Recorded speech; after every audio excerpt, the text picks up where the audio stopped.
Yes, ladies and gentlemen, it's not just Monday, but it's also Martin Luther King Day, and we are watching WWE RAW, or I guess we just watched it, but now we're going to talk all about it. I'm Jack Farmer. He's Justin Labar. He's Raj Giri. We've got all sorts of stuff to chat about, but first, while everyone settles in and finds their seats, how are you guys doing today? Good?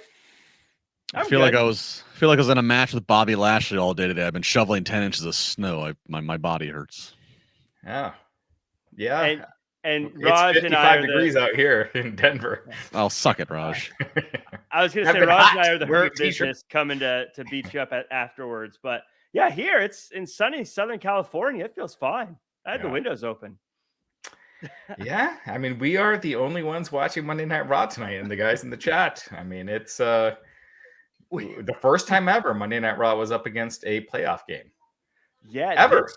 This will be an interesting ratings war. Like, this will be an interesting ratings number to come in. Usually I don't care, but this one I'm interested in. I would think that this week AEW Dynamite does a better number, and it's totally unfair to compare the two, but you've got to think Dynamite's going to beat Raw this week, because Raw has had this week the toughest competition, that they'll probably ever have outside of, gosh, I'm trying to think of there's no election nights on Mondays. I'm trying to think of what would have even been close. But so if you're AEW, I mean, they always, I mean, Monday, it's always, right? It's always a bit of a challenge for them too when they have to go up against like the Final Four, like the NCAA basketball. And that's not near. I mean, the NC, basketball does like 3-4 million viewers.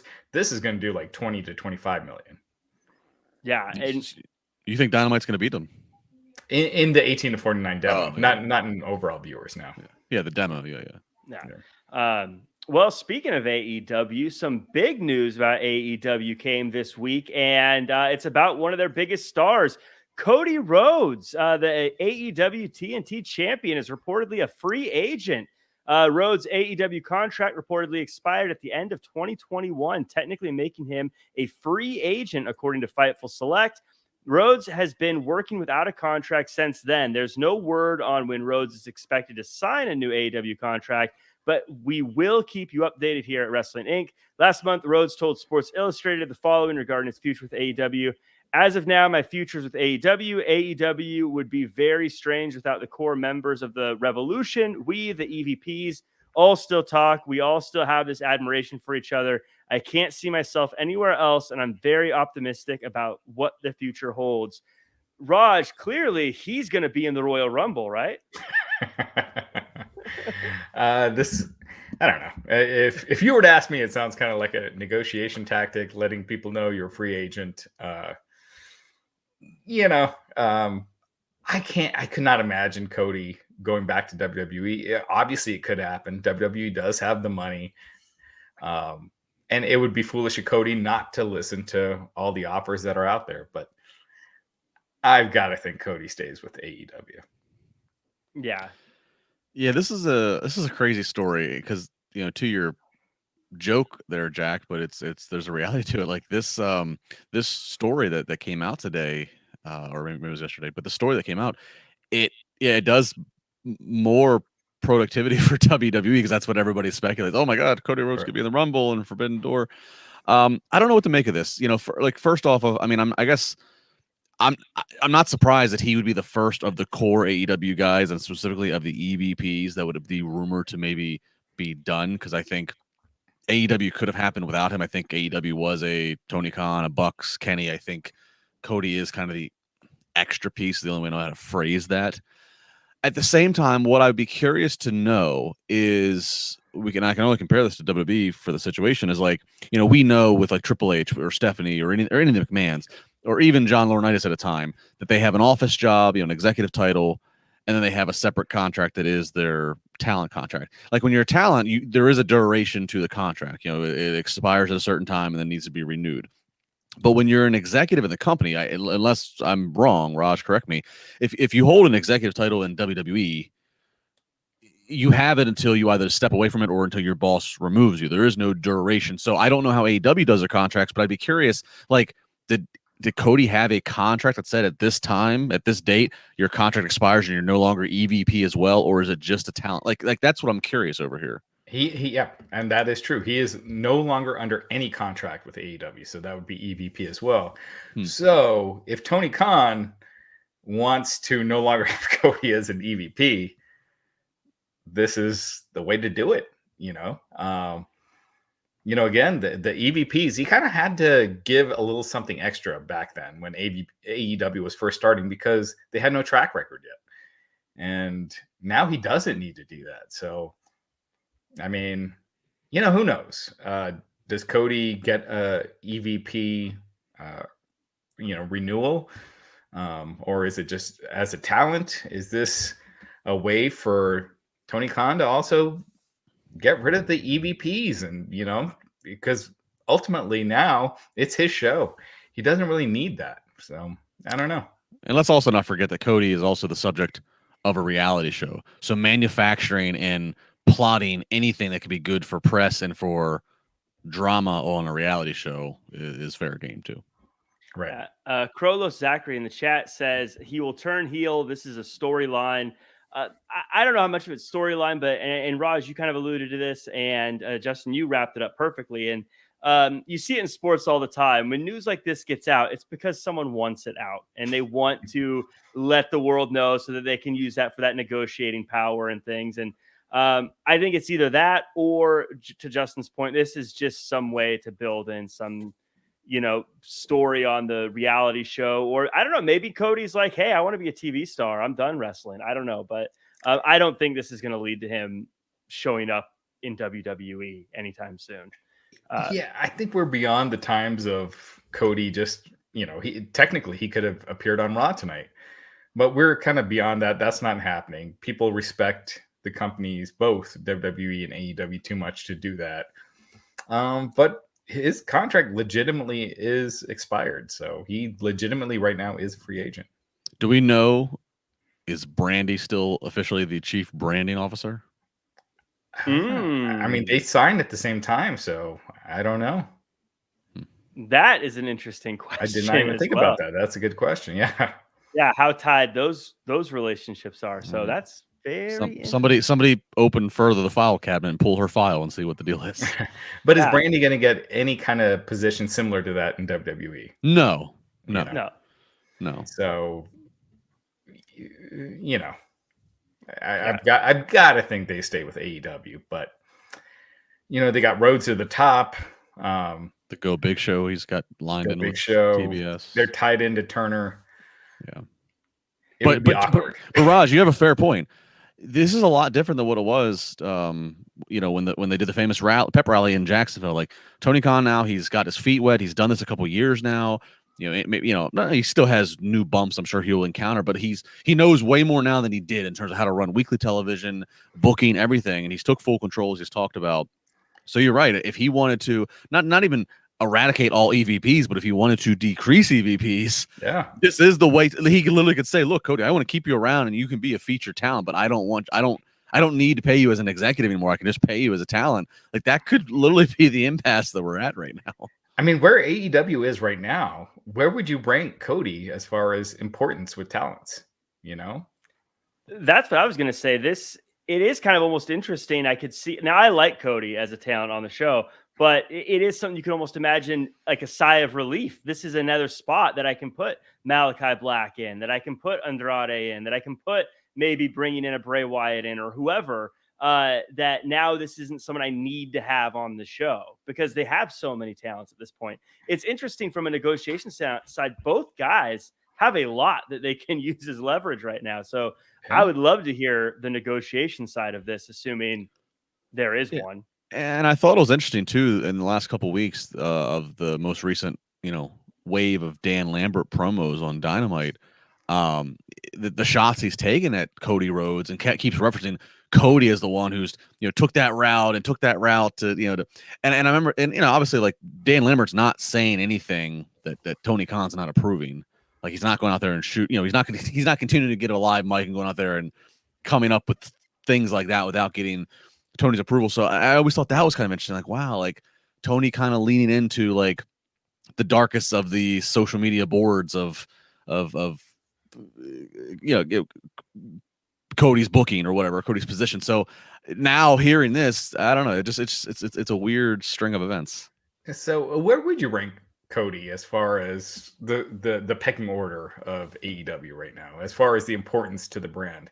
Because when it started, he was probably 2 maybe behind Jericho, maybe 3 behind Jericho and Omega. Now with Punk and Danielson, I don't think he's in the top 5. No, I agree. Yeah, I was number 2. that. He was number 2, and he's not there anymore. I mean, I think he might be on the lower part of the 10. But especially when you think of the younger guys like MJF thrown in there as well, Right. and the people who have been building up. I don't know, because he has kind of been taking a step back too, as far as how often he's in the ring. But yeah, that's a great point as well. He's definitely not where he was. I don't know if that's by design or not, but he's definitely not as necessary as he used to be. Again, I like him. I'm just saying. He's and the best outstanding. Thing, and the best thing for him is, look, the options are, no matter what's going to happen, is going to be is a win for him. He's either going to, remain with AEW, and if he remains with AEW, he's still going to be, again, he's not in the top 3 now, but like he's still going to be there, and I'm sure he's going to get compensated well. And I don't know what the situation is with Brandy, or if the unthinkable actually happened, and like he's at Rumble or he's at Mania or he's at the Raw the night after Mania, whatever. Like if he actually does jump ship, it's only because he upped his value so much in the last couple of years as an executive who started this new company, who's now a viable company that's not going anywhere. And so he was able to come back and get, more money than he ever had in WWE prior. And he's going to, well, who knows what leverage or what creative he'll get. But like if he comes back to WWE, it's only because he got the best deal that he's ever been able to get, and he's trying to cash in on that. So any which way, his stock has been elevated. In the big picture, he's not a focal point on AEW like he was 2 years ago in the same degree. But no matter what happens, he's a win. So he's done the right things. Yeah, it's Cairolo Zachary says number 1 MJF, number 2 Darby, number 3 Sammy, number 4 Britt Baker. Interesting list. I gotta say, I think CM Punk and Bryan Danielson have probably got to be in there. But and Omega, I'd actually say Omega probably number 1 actually. Yeah. But awesome. Yeah, I mean, I would say outside of Sammy, probably maybe Darby, those other names are probably ahead of Cody in the pecking order right now. Yeah.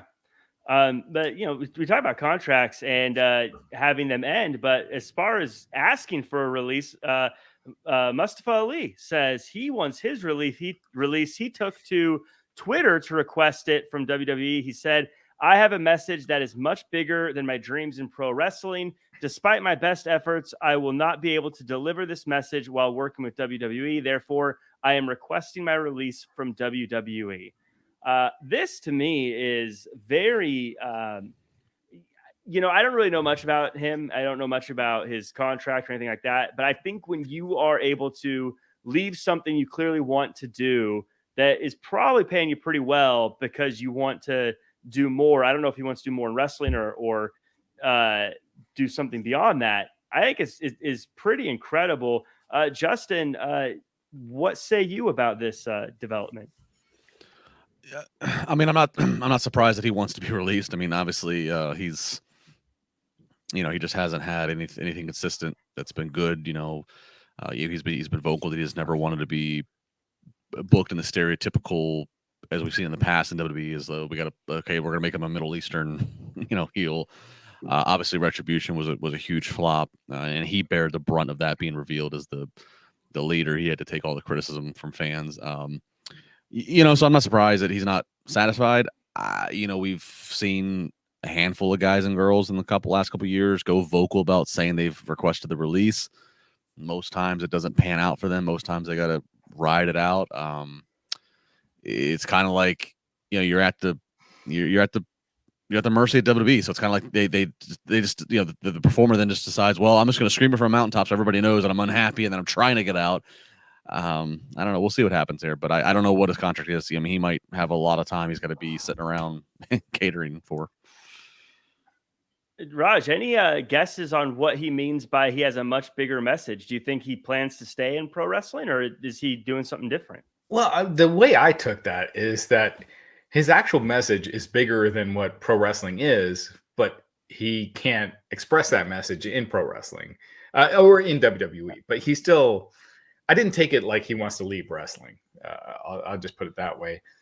We've spoken to Mustafa Ali on the site before. We're going on decades and decades of negative stereotypes with Middle Eastern talents in wrestling. I think he wanted to be the one to kind of move along that, move beyond that, and never really totally got the chance to be able to. And I think that's a noble cause because, look, wrestling's been built on stereotypes for so long, and we're just now starting to get out of a lot of them, but there are still some that still exist. And he wanted to be one of the ones that took the Middle Eastern stereotype to another, out and squash that. So, I just think it's unfortunate that a lot of these talents' ideas aren't taken because you're so stuck in your ways. Like, I do believe that there is an aspect in wrestling where people are like, you look a certain way, you're a heel, you're from a certain country, you're a heel, or you got to do this gimmick. He wanted to get beyond that, and I'd like to see more of that happen. He's someone too that, to be fair, there's a lot of people that I think that kind of stuff happens because they don't have a character or they don't know how to present themselves. Like you look at an Omos, they told him to be a big dude and act like a big giant. Okay, I get it. I get who he is. But with Ali, he's so good on the microphone. He's so good at getting these characters and these things that he would show on social media that weren't even on the shows. These are incredible things he's doing. Absolutely needs to be more than just a stereotype or just a kind of a cookie cutter kind of thing you see on TV. I don't know what he plans on doing, but I hope it's still telling stories of some kind because he's great at it. I mean, and to further what Raj was saying, I mean, he has a story to tell. He was a police officer in I think like the Chicago suburbs for a while.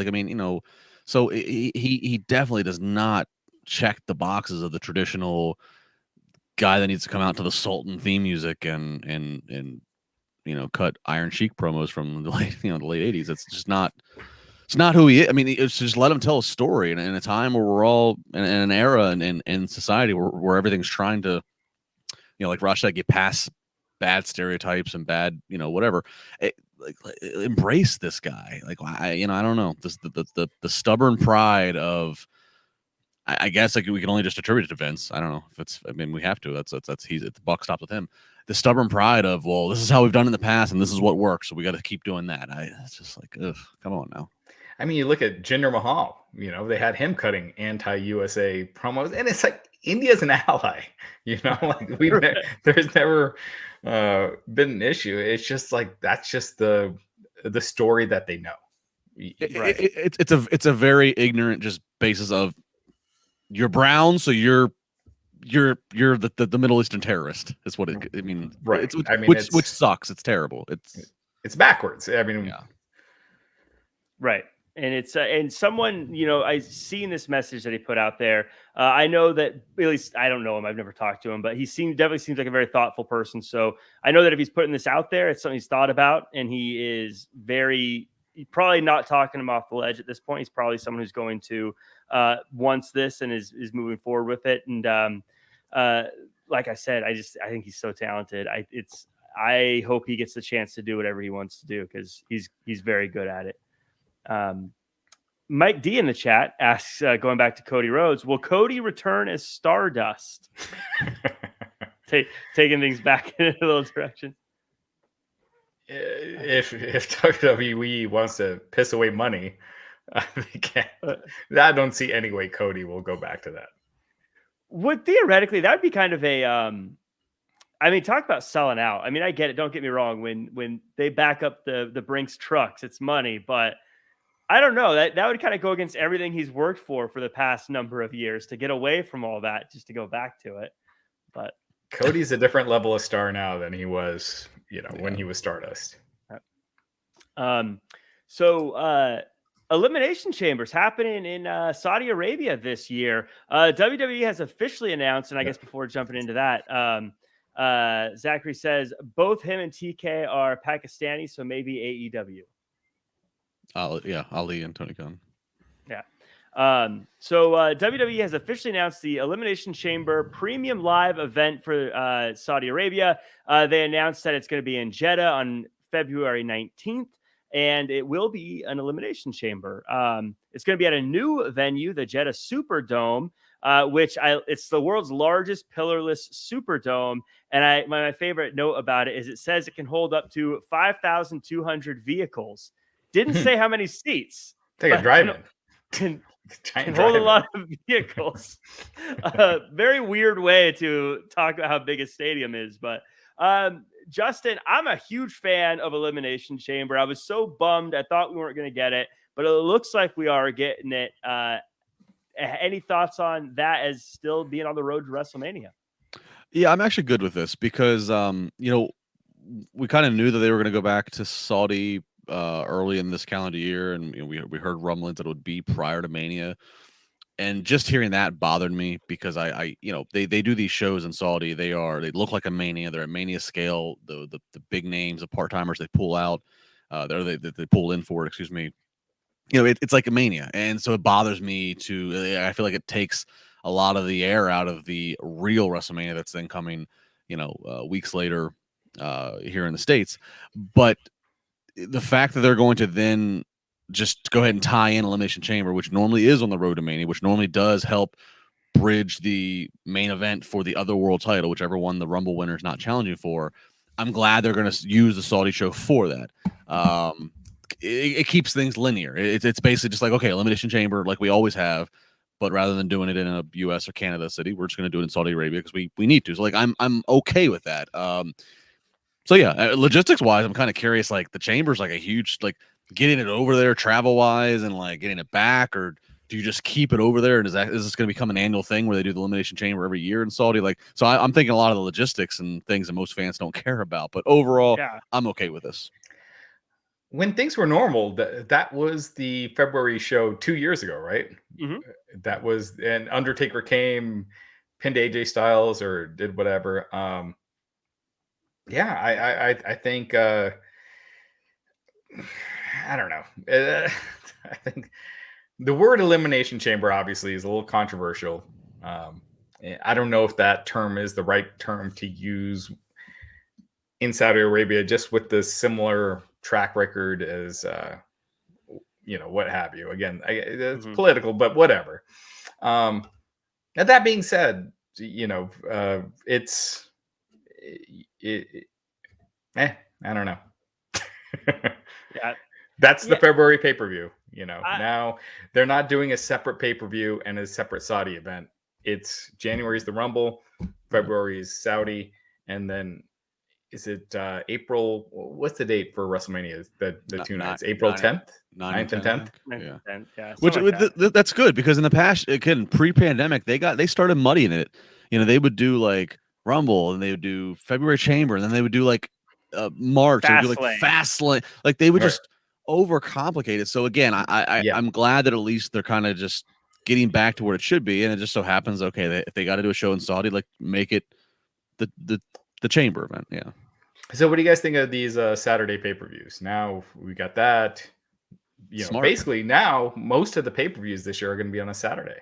Smart. I like it. I prefer it. It's easier to watch, I think. And if I miss it, I can watch. If for whatever reason I can't watch it, I can watch it on Sunday on Peacock, as opposed to if I miss it on Sunday and then going, do I want to watch a 3 or 4 hour pay-per-view or premium live event and then watch 3 hours of Raw right after it? So I like it. I think it's easier for me. Yeah, it makes sense. I mean, I said a minute ago about, Vince and like stubborn pride. This is one that at least they are adapting. They are putting aside pride of like in pay-per-view, like WWE has been a pioneer in pay-per-view, but in pay-per-view in general, pay-per-view succeeded with Saturday events. Like it was, Tyson fights were Saturday night of fights. UFC, Saturday events. Other like one-offs, like Saturday events. Like WWE, I guess owned the whole Sunday night pay-per-view. But at this point, Saturday makes more sense just from the, I think it makes more sense in that regard, in the sense of like, they always try to book these major events. They're major, Rumble, Mania, whatever the major four. They tout these travel packages and getting people to travel all over. And like, if you're traveling, and we've all done it, you're traveling in for a Sunday night, then that means that you're missing, it affects your work schedule for most people the next day, affects school schedule, what have you. But now Saturday, that changes things. And also for the city, they can hang around and enjoy the city. Don't got to worry about, it just works so much better. I think this is really smart. And credit to AEW, who kind of like, I think, steered the direction back into this. I agree. I think it's especially now that pay-per-view buy rates don't matter anymore, or subscriptions don't matter anymore for WWE. They're getting the same amount from Peacock. So now they're doing these stadium shows on Saturday nights. You're going to do a much better job filling those on a Saturday night than a Sunday. Personally, I don't like it because I got shits to do on a Saturday. But I'm just kidding. Well, like I said, you can watch it on Sunday. I'll be honest. I'll turn them on Sunday mornings a lot and watch them like while I'm getting ready for the day on Sunday if I miss it on a Saturday. So yeah. I'm gonna be honest. I'm doing the Rumble podcast. I don't know with both of you. I don't know who I'm doing it with. I'm pumped that it's a Saturday night. It's the three of us on Saturday. Like I'm pumped. I'm having to miss a good buddy of mine's birthday. Well, it's just. Well, forget his birthday. Have him on the show. Have him on the show with you. Like they're going out. I'm looking. They didn't. Can you believe they didn't cancel plans once I said I couldn't go? How dare they? That's like I'm looking forward to. They are like if Rumble was on a Sunday this year, and it's gonna go till again. You're on Mountain Time. You're on West Coast time. You guys don't care, but to me, I'm sitting there looking at the clock, just like bitching and moaning. I'm not. Saturday, I'm going to be in a great mood. I don't care if we don't start the show until midnight my time. It's a Saturday. It's going to be Rumble, so that's Rumble's fun, and I'll have all the next day to recuperate and settle. Whereas if it was Sunday going into Monday, I'd be pissed. I'd be so just butthurt about everything. I'm looking forward to this. On Rumble Saturday, we'll have to have a cocktail or two. Well, now I'm bummed out. We're not going to get Krabby Justin on the Rumble show. No. Matthew Tech in the chat says, love these podcasts. You guys are awesome. Great wrestling content. Do you prefer the new Elimination Chamber structure or the original 2002 Chamber? Canadian $5. Is that like $30 or is that like $1? I think that's Canadian $5. I think that's $1. Hang on, I'll tell you. But I think what are the differences? The original was like circular and now it's square. Is that like the big difference? So the $5 Canadian is $3.99 US. All right. So I remember the original chamber, like they had like the hard, like the outside of the ring, surrounding the pods. It was like a grate. It was like a grate. People now kept getting injured on that. Yeah, now it's like padded. It's like so that they've safetied it up a little bit better. It was pretty barbaric. The original version was pretty hard on the body. The wrestlers I mean, every interview we've done at the Elimination Chamber with someone that was in the original Elimination Chamber, and they do not have good stories about that. Yeah, I don't want people getting hurt. If that's the case, then I like the new ones. Yeah. Supposedly that's why WWE went away from the classic blue cage. We all love the blue steel cage. It was easy to climb, what have you, but like there was no give to that thing. It was not, it's not like the chain link cage that they use now and they've since used where like there's give to it and you can. I mean, that's always been kind of like the evolution of WWE with their structures is like a couple of the talents that have a voice that matter say, hey, right, boss. Which is funny because you look at the blue cage and that looks more comic bookish and more cartoony than the current one with the chain link fence and everything. But that actually hurt way more. Yeah, the blue one was so cool. It was cool. While Hogan was suplexing the Big Boss Man off the top. It's so cool. Zeus killing Hogan before he got in the ring. The good old days. EM Vish says, stopped Raw forever. Do you guys think AEW, WWE, NXT causing a fatigue? Bored seeing Kevin Owens and Seth. can't wrestling reset and have minimal good feuds. I think you could definitely get burned out if you're watching all of them. If you feel burned out, you should take a break for a little bit. No. I have to, I watch so much of it and I'm burned out. Yeah. Like, it's a lot. And now it's more about content and money with content than quality. So yeah, it can be overwhelming.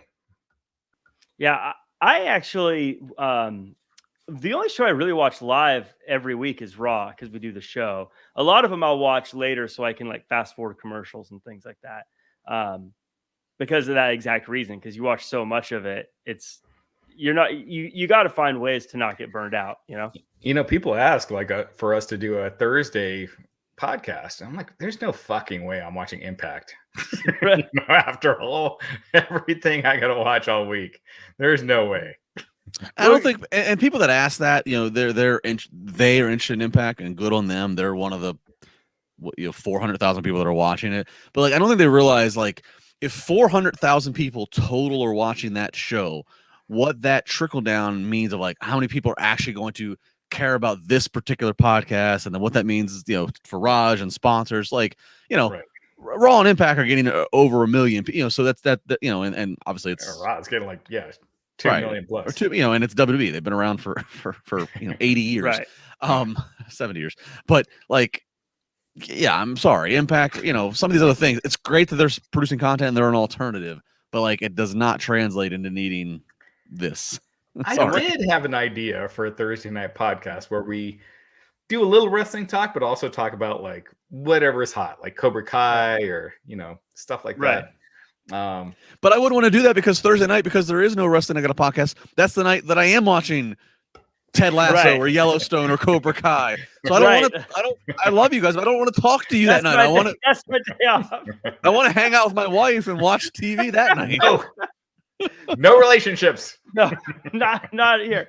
Oh man. So Matthew Tech says in the chat, knock knock, who's there? Canadian dollars. Canadian dollars who? Exactly. You guys burying the Canadian dollar. We didn't bury it. Raj just needed to know for his tax purposes how much you sent us. So we had to. I got to figure this out. That's $3.99. Aaron Mick also asks, for the Forbidden Rumble, I've seen Jericho and Cody. What about Christian? I don't know. My thoughts are right off the bat. Everyone talked about Mickie James and it being the Forbidden Door, but you notice in the video package, not a single mention of Bobby Lashley's time at Impact. I think that tells us all we need to know about that relationship. Mickie, they haven't mentioned it since that first night. Look, what does WWE have to gain with having AEW guys in the Rumble? Yeah, nothing. And what does AEW gain? I mean, yeah, they are getting their guys on a bigger platform, but getting your guys tossed over the top rope. Right. They're not winning. Right. Yeah. Like, so Riddle is throwing Moxley out if he's in.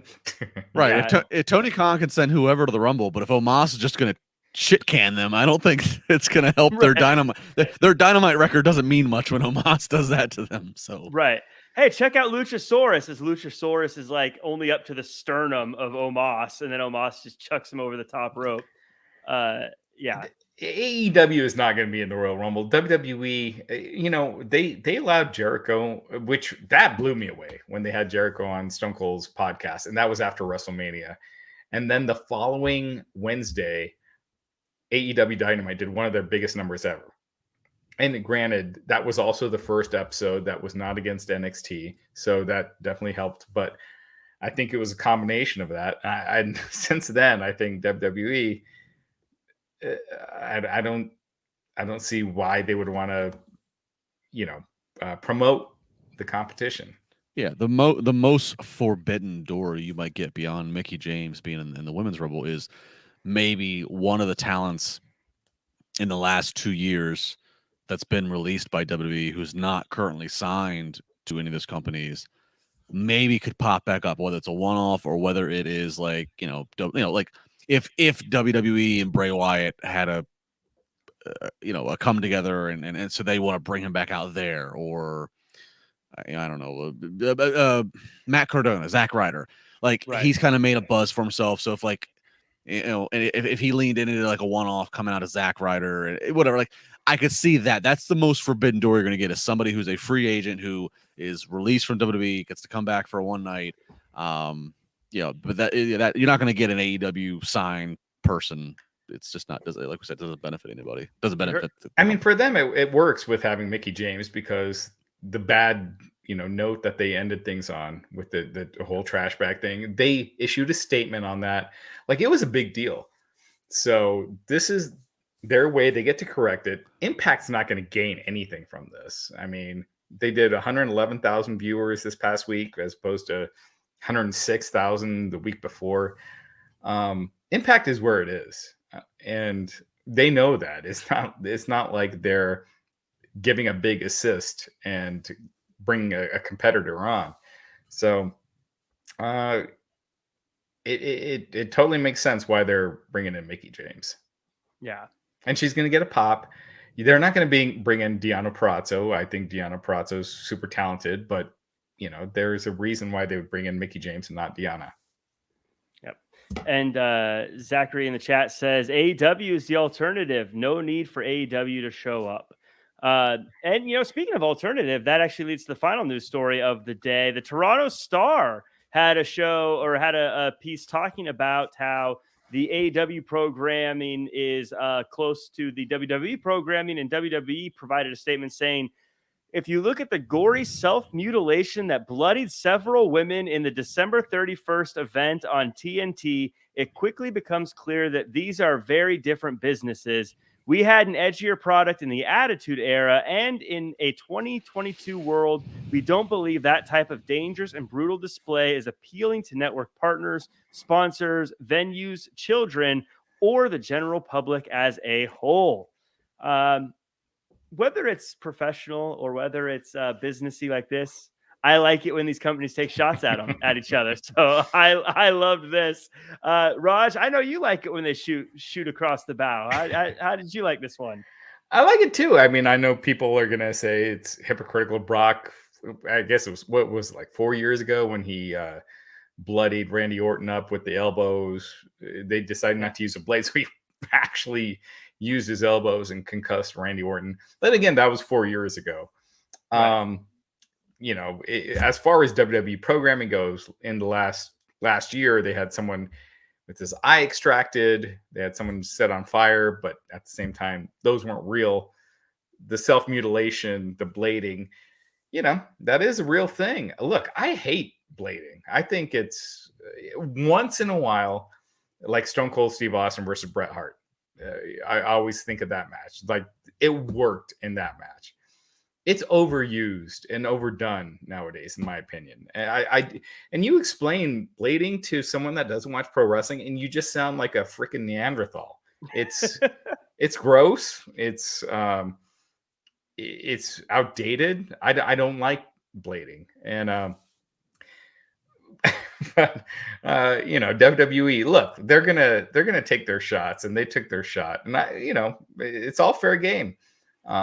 AEW, I do feel like they do use blading too much and the blood too much, and but WWE, they're throwing stones in glass houses as well.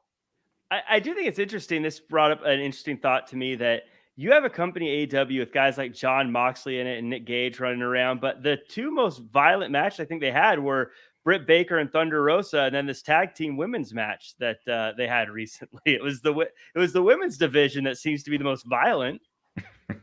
but they strategically picked that match to bring up in that release. Yes. Justin, how'd you feel? Yeah. I mean, WWE's not wrong to bring it up. It's smart to bring it up, and I think there's something to what they say in the sense of, like, again, 2022, that's to have a lot of blood like that. It's not the, you narrow your cast. So I mean, I get it. And yeah, I mean, look, the last Danielson Page match, as great as it was, there was blading involved in it. That blood was manufactured. And Raj is right. If you try to, when it's done, it's funny. The Austin Hart match is a great example that Raj says, because at that time in WWE, you were fined. If they caught you doing it, they would fine you. And Austin does blade, and you can actually, even if you go and listen to Bruce Pritchard's podcast on it, Bruce talks about they had to like rewatch the replay of that match to find like, okay, where did Steve did it there, like they truly didn't know watching it live. But all things considered, that blade job might have been one of the most iconic results because of that imagery that really launches Austin into the stratosphere. But that imagery of him in the sharpshooter, I mean, so it's like when and you like to say that Austin knew in that moment, he knew that was going to be iconic for the remainder of his year, like, but done in the right way, done in the right feuds, whatever, but yeah, today, especially in AEW, and I look, even on the indies, unfortunately, and you have these athletic state commissions that are watching for this. That's just stupid. Like, you gotta be careful. Like, it's like, that's what I was thinking about, is you don't want the athletic commissions getting involved. And I know AEW's got enough money to pay whatever they need to, but the smaller companies are going to get squeezed. It's a real thing. It's it's a real thing. I'm here in Pennsylvania. I work. I always proudly tout, and we have a show coming up Saturday. IWC Wrestling, International Wrestling Cartel. You have these commissions. They're watching for these things. They're watching. Like, they don't want to see blading. They don't. There's a lot of other rules. Like, if you're not within X amount of miles of a hospital, you need to have paramedics on site. Like, there's a lot of things that when fans are out here spewing, oh, the blading and it's fine, the blood adds, all this stuff. It's like, it trickles down to so much more. What AEW and WWE are doing is what directly influences what the next tier is doing. What companies that are running once a month and are trying to just get, a couple hundred people into a venue, they're going to go with, okay, what's the trend? And so if they see Tony Khan or Vince McMahon signing off on one thing or another, that's the trend they're going to go towards. But not even realizing that, they're putting themselves at risk for a $10,000 fine, and a $10,000 fine for an independent company can put an independent company out of business. Like, yes, it goes so beyond fans in what they think in their world is important. And they just need to realize, yes, blading is way past its prime. You can lose venues too. Venues won't want you there if they find out about it. So there's a lot to it. Again, not for AEW, probably doesn't. WWE doesn't probably have to worry about it, but yeah, those smaller levels, it can put them out of business. And that AEW, when they did that Jericho Nick Gage match, they did the breaking glass, and it flew into the crowd, and there was like little kids in that area where there's like flying glass is flying. Yeah. And I'm hoping that was all gimmick glass, but you don't want that. Every now and then I'll throw a tweet out, and all of a sudden I wake up in the morning, it's got a shit ton of traction. I just delete it because I don't want to deal with it. But I did send one, probably it was like 3-4 months. I was watching the Nick Gage documentary on Vice, and I said, deathmatch wrestling should be illegal, because there is nowhere that style is allowed where you could cut someone open legally. I watch Game of Thrones, I watch Breaking Bad, all that blood, those are bloody shows, but they are all fake blood. Nowhere are you allowed to legally take a blade to someone's head and cut them open. And is that okay? And it's going to catch up at some point. It's disgusting. And, it's barbaric. And so I also at some point, blading, I think WWE calling out blading, they're hypocritical, whatever, they did it for so long. But at some point, they are right. It is disgusting. And my thing with deathmatch wrestling, maybe I'm just not as intellectually advanced as those that are. They're all like, oh, there's still a story being told. I'm like, I don't see much story there. It's garbage. If people like it, they like it. For me, I just find myself like, making faces the whole time, going, I don't want to watch this. If there was a movie where they're really cutting up people and slicing people's foreheads, you think that's going to be allowed? For whatever reason, wrestling is so far under the radar that it gets away with it, but it's disgusting. Yeah, well, when you think about it. Speaking of under the radar, in the chat, Terry Allen Jr. asks if Jack, WWE 2K22 leaks, you saw? I did not see them. Unless you're talking about the cover, which has Rey Mysterio on it. Again, I've spent too much money on the 2K games, and they're always the same game. So I'm going to have to find more than a leak to make me interested in their games again, personally. But Jack, that's the most negative you've ever been on this podcast. I don't know. I like video games. I've played them all. They're the same game every time, and it's the same problems every time, and I'm over it. Let me ask you guys this. Justin, you ever play video games? Yeah. Did you ever play WrestleMania, the arcade game, back in like 96? Yeah. Mm-hmm. That, to me, the graphics in that were far superior to the blocky graphics that they have nowadays. Like where it's just kind of like slow and, like back, I felt like the graphics back then were way better because, yeah, they just had a more realistic looking character as opposed to there was more realistic. I mean, it's hard to compare them. It's apples to oranges to me, just because like all the modes and the backstage stuff and the storyline stuff you can do now that back then it was just wrestler A versus wrestler B, but they looked like the actual wrestler. Yeah, they did. It's apples to oranges to me. I don't know. I have not played a wrestling video game. Probably it's probably since 2005. So I mean, it's been over 15 years. I was real into the PlayStation, the SmackDowns and I remember the first PlayStation when the first. I think it was Warzone or Raw's War Game. It was the first game that had pyro, where your wrestler would walk to the stage and there would actually be pyro. That was like it was Raw's War or Warzone. Somebody will correct me in the chat. That I remember being like the biggest freaking deal, like in '99. Like I remember thinking, like, oh my god, this is like unbelievable. And then they advanced and he started doing storylines. Probably after 04, 05, I died out. Haven't done one since. But. Back in my day, Tut Graph, wrestlers had names like King Slender. And King Corn Karn. King Corn Karn. Everyone was a king back in Raj's day. Wow. Well, you guys, you want to talk about Raw? Bad news, Raj. Before we get into Raw, as always, I'd like to thank everyone who's in the chat with us now, whether it be Resident Evil AMC or Ricky, Zaldivar, Night One, Low Faz, Solve, and Sergio. Thank you for being with us. Like, comment, share, subscribe, 5-star review, leave a comment. And also just, remember, live in the moment. Remember these good times. And speaking of living in the moment and remembering good times, I want to thank our sponsor, Paint Your Life. We're making new memories in a new world. And I found the best way to hold on to those memories is by turning them into art that lasts forever from paintyourlife.com.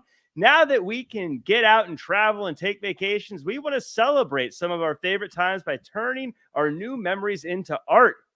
When I heard about paintyourlife.com, I thought, what a great idea for a gift. In fact, I got one for my mom and dad recently. They're still being worked on as we speak. But when it's done, I'm going to show you guys a painted picture of my mom and dad. You're going to love it. There's a couple of sweethearts. But a couple things real quick about Paint Your Life. You get a professional hand-painted portrait created from any photo at a truly affordable price, or combine photos of people or places you love into one painting. You can send a picture yourself, or in my case, my mom and my dad. They make a perfect anniversary or wedding gift or birthday gift. Makes you look real thoughtful too. So I took advantage of it. I look like a great son right now. But Raj, you've used it. How did you like Paint Your Life? It's in our house. It's hanging up on the walls. It's me, my wife, my daughters. It's a different way to get art in your house, because just doing a picture is not very I don't know. It's kind of cheesy, but yeah. Doing a painting, it's just you have art, and it's been amazing. I'm getting a second done, so yeah. Love it.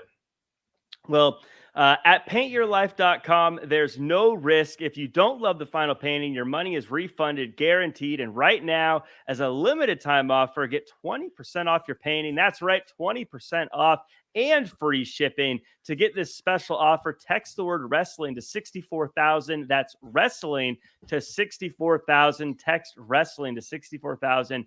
Paint Your Life. Celebrate the moments that matter most. I tell you, also Terms may apply. Available at paintyourlife.com/terms. Again, text wrestling to 64,000. It was so easy. After you're done ordering, they send you a little thing and they say, could we have made this easier? And I was like, no, I don't know what advice I can give you. It's about as quick as you can do it. Matthew Tech in the chat says the best WWE games were the ones on the PS2, the ones made by Ukes, all the SmackDown titles like Shut Your Mouth and SmackDown vs. Raw 2007. I enjoyed Here Comes the Pain when Brock Lesnar was invincible. That's what's a Uke? My cousin getting a reference. I was gonna say a uke sounds like something you'd call somebody. But let's talk about Raw. We're 50 minutes in. Let's talk about this show. We'll knock it out real quick. We start the show off though. The Raw women's division is hotter than ever, and it's because of Becky Lynch. She says legends are coming back. She calls herself Van Goat. And she's made stars out of everyone like Doo-Doo. By the way, Doo-Doo shows up along with Bianca and Liv, and they declare themselves for the Royal Rumble. Doudrop says, let's just get a tag team match going that ends in pretty quick fashion with Doudrop looking like a force. Justin, this all happened pretty quickly as far as the match goes, but it kind of accomplished everything they needed to get to, right? Yeah, it did. And Doudrop stands tall as she should, as the challenger going into this. I'm watching the Doudrop Becky interaction. I'm writing down to myself, who's the face, who's the heel here? Like, people want to cheer Becky, but they still have Becky kind of like still talking down to the crowd at times. But then there's Doudrop who's got a heel turn. She's got, different music than what she did when she was coming out, Spirit Fingers or whatever. But then I guess it made sense that both her and Becky act like heels because they ended up being heels in this tag team. So I don't know what to make here. I mean, Doudrop's not going to win against Becky. I guess the most I'm hoping for is that she gets a respectable showing, and she doesn't just get put to the end of the line. But we'll see. But yeah, I mean, it's hard for me to get excited about a Doudrop push because I know the push ends at Rumble. Yeah, Doudrop has done very well for herself. It feels like they keep giving her bad stuff, and she seems to turn it into pretty good for what she's given. But Raj, this didn't feel like the kind of segment we're going to talk about in 5 years, but it accomplished what it needed to, right? Well, I mean, there is the problem that Doudrop lost like 6 matches to Bianca right before this started. If you're doing planning for the long term, you want to make sure she wins her feud beforehand before she gets to the title feud. So whatever. I mean, look, the name Doudrop just sucks. It's hard. She's doing the Yokozuna Banzai drop. And when you're saying Doudrop, it just takes away from it, right? Like, she's a formidable character. She can be a mega heel or a mega face, but she's, straddled with this stupid ass name. And until she gets rid of it, it's going to be hard. I mean, she's not going to main event at WrestleMania with that name. And, Piper Niven, whatever you want to call her, something else, but we got to move away from it. But this is just a temporary thing. It's like when Brock Lesnar faced Bob Holly at a Royal Rumble. It's just to have a title match on the pay-per-view, but no one really thinks that they're going to win, and they're not going to win. Yeah, they're not going to send her to the Today Show. Right. Yeah, they don't have all these flights arranged that night for her to represent the company. You make a good point. I love Piper Niven, but at the same time, I can't imagine her standing with all the streamers coming down, holding the title at WrestleMania, saying that and new Doudrop. It just seems silly to say that out loud. But I like her, so hopefully she finds a way to make it work. With Doudrop, it's not going to happen, but Piper Niven, maybe some other name. Moving on, speaking of people who have stood tall at WrestleMania, we see Edge and Beth Phoenix in the backstage. They're talking to Dana Brooke. They're talking to Damian Priest. And then Kevin Owens shows up, and he's talking about looking forward to a match. Justin, I want to get your opinion on this backstage segment, because most of the time these segments are very straightforward. It's this rivalry, this person, etc. Where this one actually had some layers to it, where they strapped in a few things to it. How did you like this presentation? Yeah, I'm glad you brought it up, Jack. I actually really enjoyed it because while it was probably actually done as a pre-tape, meaning that it was not happening live in the real time at 8:15 Eastern time or whatever. They had to get one good take, and the fact that you're right, they had several different chapters to it. If one person would have screwed up, like they had so I appreciated the fact that it was this continuous shot of where we're coming down the hallway and we're touching on all these different things. So I actually thought the promo was really good. I mean, I wasn't like overly like enthusiastic about any of the stories any bit more because of it, but just simply from an entertainment production standpoint, Jack, you can appreciate this. I realized like, wow, that's a pretty good one take that they just did there. Yeah, Raj, would you like to see more of that in the future? Them kind of intermingling the stories. Yeah.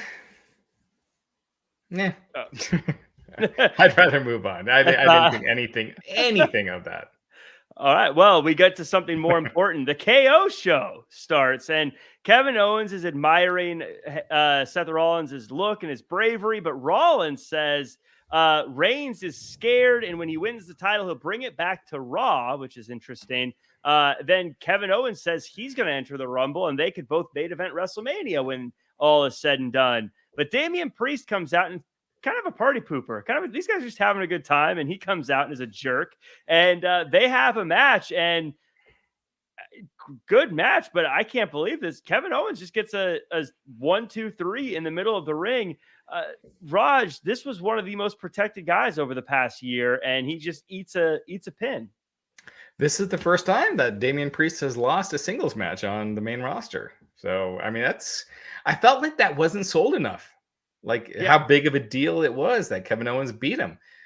I'm watching this match. They had a fantastic match, by the way. And this seems like a WrestleMania match to me. Owens versus Damian Priest. You got Damian Priest beating someone as protected as Owens, who's a former world champion. I liked it. But again, I just felt like they missed how big of a deal it was that Priest lost here.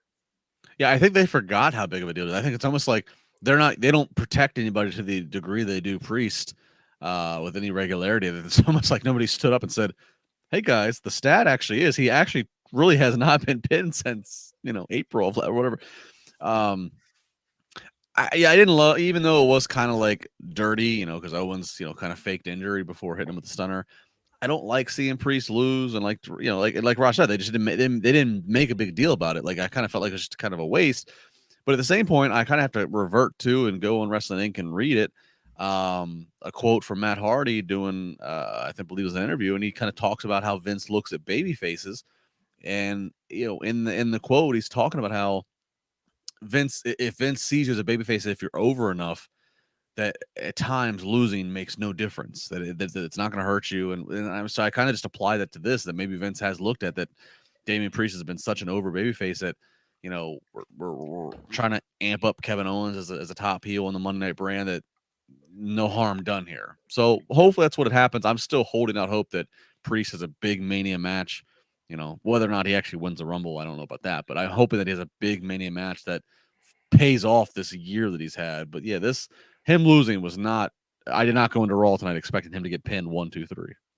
The good thing with WrestleMania being 2 nights now, and this was the same as last year, is now you're not seeing all the 10-man matches and 12-man.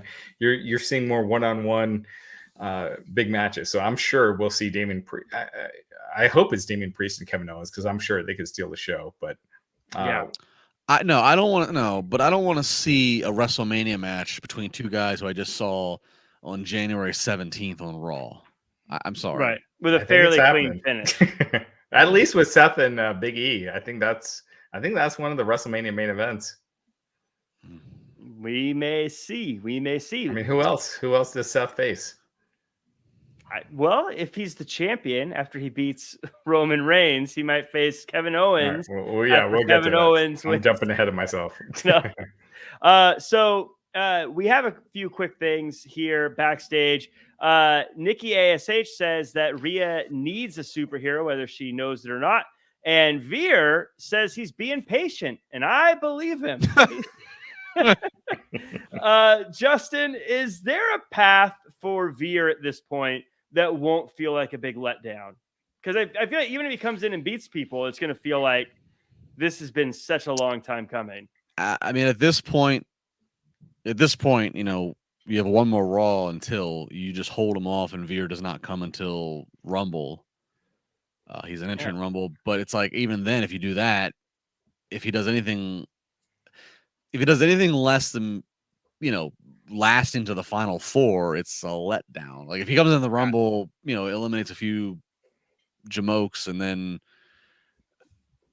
gets eliminated by Omos or whatever. It's like so I don't know. At this point I'm not sure.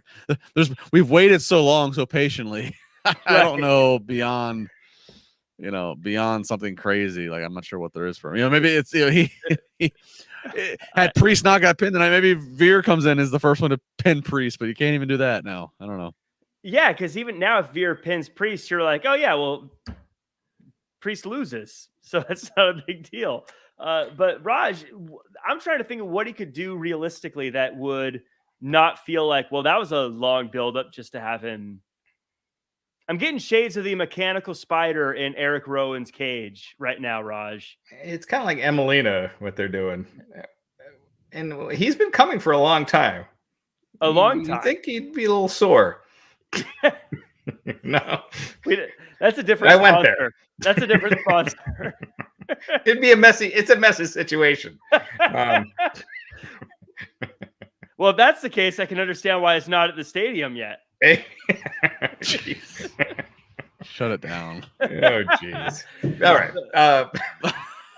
Raj, what are you sipping over there? What brown liquor are you sipping? How many sponsors did we lose now? Blue Chew jump back on. A little rosé. Yeah, not a little rose beef. A little rosé. Blue Chew jump back on, I think. Yeah. Look, Veer, it's clear they don't know what to do with him. If there's some genius plan that turns out, hey, I'll admit I'll be the first to admit that I was wrong. But I'm sure that the Royal Rumble will be his first appearance. He eliminates a couple of people and he's out. And he's kind of like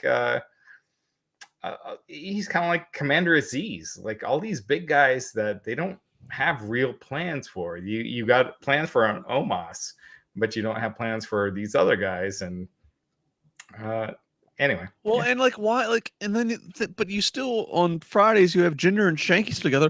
What's the point of breaking Veer off? Why? What is it you see in him that he needs to be a solo talent all of a sudden?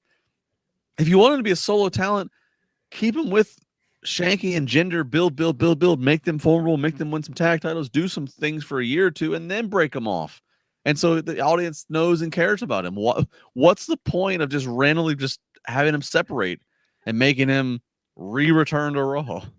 I don't know how you guys were in school, but have you ever been a part of like a group project and you haven't been doing your work and people are like, how's it coming along? You're like, oh, it's coming. It's coming. It's really great. That's how WWE feels with Veer right now. Like they have nothing, but oh, trust me, it's coming. I got something for you. I got something for the rest of the group. Just give me another week, and it's not coming. It's going to be rushed. It's going to be a rushed together, poorly done part of your group project. I was not someone you wanted in your group project, by the way. But someone you did want in your group project in school would be Chad Gable and Otis. Otis gets a diploma from the Alpha Academy. He graduates to Randy Savage's music, and Riddle comes out and gives a speech, and they're going to have a mental aptitude test after the RK Bro takes him out. Something that saved this for me is when Riddle said that Otis was 3 times smarter than a gerbil. That was funny to me. But Justin,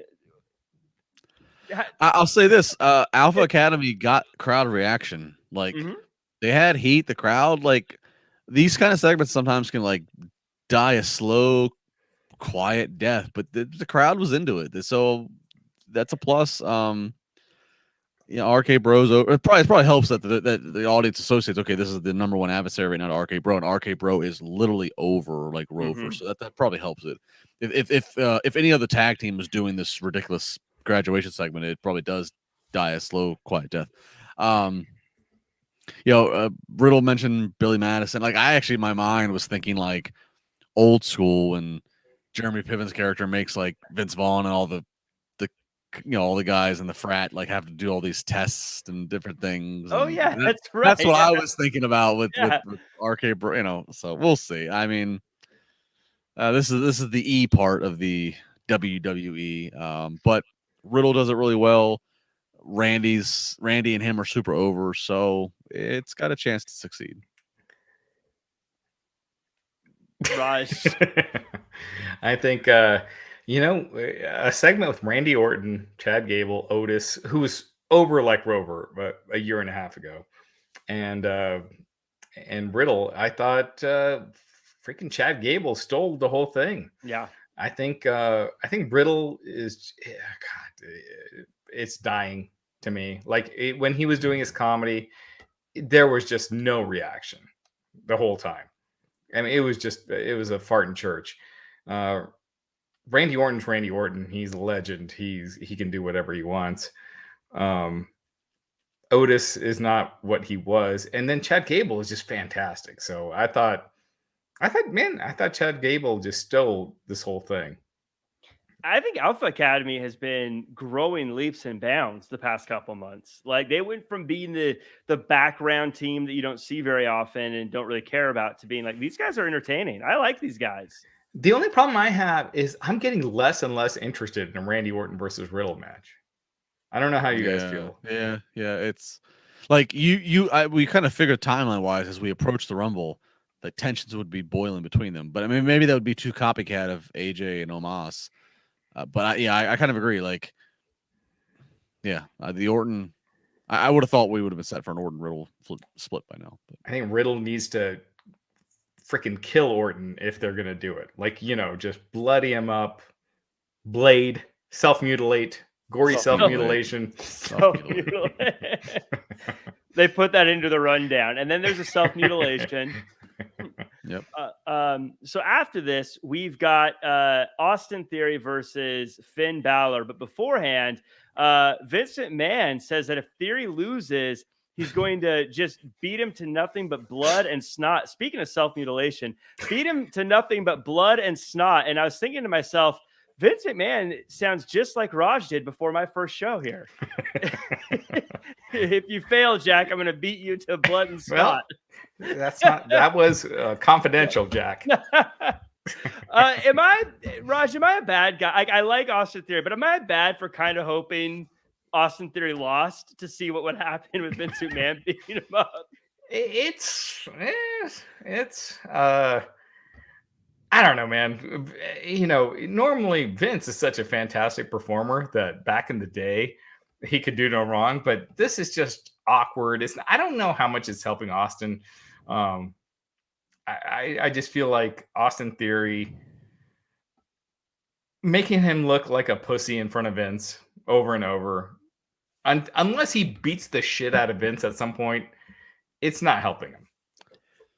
Yeah. I mean, I tend to agree. Vince has lost his on-air performance, gravitas, his fastball. Like Vince says, if you lose, you're gonna come back here.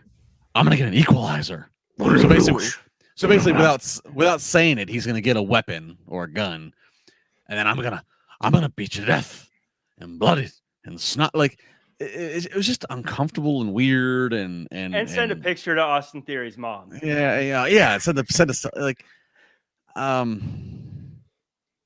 don't know. It is going to be a fascinating chapter in a documentary one day, many years ahead of Vince's career, if talked about ever, if it can be ever talked about honestly from those who are around his family and those who work. This time that we're in on what appears to be the impending sale of WWE and the change of things and the Vince on camera. This is not the Vince of old. This is not the Vince that. It's just not the Vince of old. It's weird. So back in the day, this would have been Vince waiting for his comeuppance to to build a star, and it doesn't seem like it's headed to that. It seems like they're just going week to week, and I think Vince and the McMahons seem like, and Stephanie, they know that they're on a different level and they're not willing to transfer that because they know it's not realistic. Maybe, I don't know, whatever it is, they're not transferring it like they used to back in the day, where they would sell for a young up and comer, whether it was The Rock or Stone Cold or whoever the fuck. But now they won't do it. I just think about those that Vince almost, one of my favorite guys, what they could have been is Mr. Kennedy. Mm-hmm. Mm-hmm. And for our younger viewers or our more casual viewers, Google Ken Kennedy or Mr. Kennedy, like, and the 07 basically. He was supposed to be he was on a roll. He beat Undertaker. He beat so many former world champs, and then it was going to be revealed that he was going to be Vince's illegitimate son. That was a storyline. Vince had an illegitimate son, and it was going to be Mr. Kennedy. Kennedy, of course, was Vince's middle name. All this whole thing.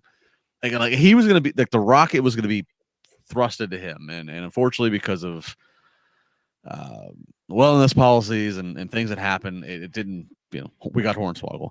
But I think about like a time again, and I think about then, like less than 15 years ago, like the fact that Vince is out there and that was gonna be like that probably would have made his career and what could have been. And now I look at things now, and again, that Kennedy thing, that's past Austin Vince rivalry. That's past the birth of Mr. McMahon during the the Attitude Era. And I look now and it's like I'm borderline embarrassment. Like Raj said, Austin Theory, 24-year-old looks like a stud and looks great in the ring, but he has to look like a pussy, being scared of the 77-year-old guy threatening him with he's an scared equalizer, of getting his ass kicked by a 77-year-old after a match.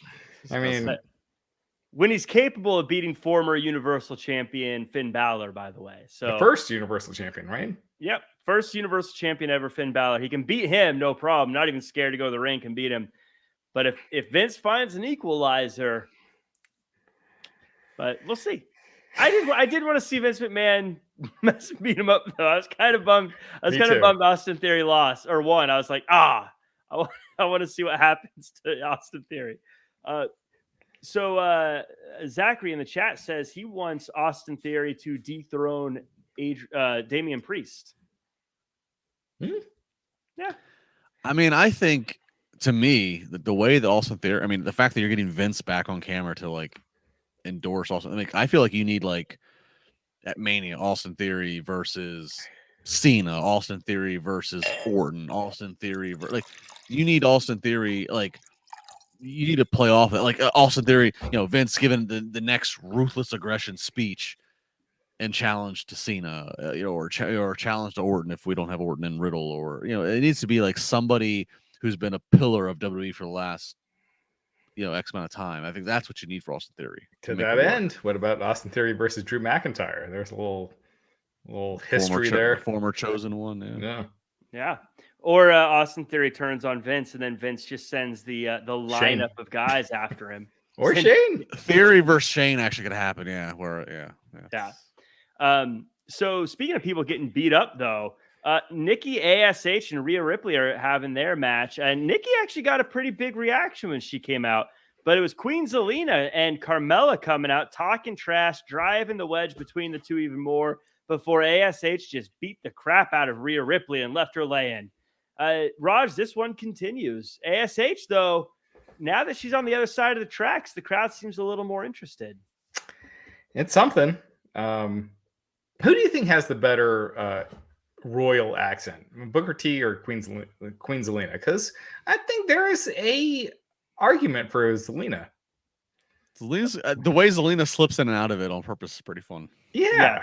Booker T was way more exaggerated, but Zelina she can go in and out. I don't know. I kind of like hers. Yeah. I love that she goes in and out of it. I love that she's like it's part of it is great. Poor Woods. We're not talking about his the way he talks. Yeah. I you know what? I look at Zelina, I look at Carmella, I see stars. I see Rhea Ripley, WWE, they just don't know how to handle her. They don't know how to book her. they don't get her character, and she's just a waste on the main roster. She was doing great on NXT where she can be herself, but with this crap that they're giving her, it just sucks. Yeah, and Nikki ASH, because of that, Nikki ASH should probably win this feud. Yeah, especially if she goes full villain ASV. Omos versus Reggie happens. Dana tries to pump up Reggie while the 24/7 gang eats popcorn and watches on. During the match, they run through things, but Omos runs through Reggie in a quick win. Justin, I actually thought this was good because it just keeps Omos crushing people, and that's what he should be doing right now, right? Yeah, he's another one that I, like Austin Theory. I wonder what is the WrestleMania plan for him. I mean, you have to kind of at least consider if you're, making odds. Maybe he's a realistic long shot, if that's such a thing, to win the Rumble. I mean, like they made a point to really abruptly have him and AJ end. Like what they could have milked and got as a Mania match, they abruptly did in 3 weeks, 2 weeks, whatever it was on Raw, which makes me think that there was some idea for Omos. So I don't know. Yeah, he looks strong. That's what makes this year kind of intriguing. That's what makes this Rumble intriguing. Omos, Theory, Priest, there is a lot of, even Riddle to an extent. There's a lot of guys that they've put, that they actually have put some commitment into, and it's it seems like they have a plan. The old school Vince would have had the finish already written and is working backwards. What are they doing at Mania? We'll see. Yeah, there's not an obvious winner. Would think if the two WrestleMania matches are Big E versus Seth Rollins and Brock Lesnar versus Roman, one of those four is going to win the Rumble. And I'm going with Big E. I think that's where it goes. But it is, you don't know. And I do got to say this with Omos. If Brock is not in the Rumble, he's probably not going to be in the Rumble. But if they clear the ring and it was the two of them, the crowd would be going crazy. It would just be I don't know if it'd be like Hogan and the Warrior when that happened in Rumble 90, but it would be a big deal. Yeah, even just remembering back to when they were, I think it was Houston, when Brock's running the gauntlet of the Rumble, and Keith comes out. Keith Lee, who had no main roster really exposure, and Brock sold it just with the who's Mally and who's this big MF? Yeah, that did a world for Keith Lee at that moment. That made the crowd was on their feet, and the fact that they didn't have Keith Lee on Raw the next Monday was such a freaking waste. But anyway. Yeah.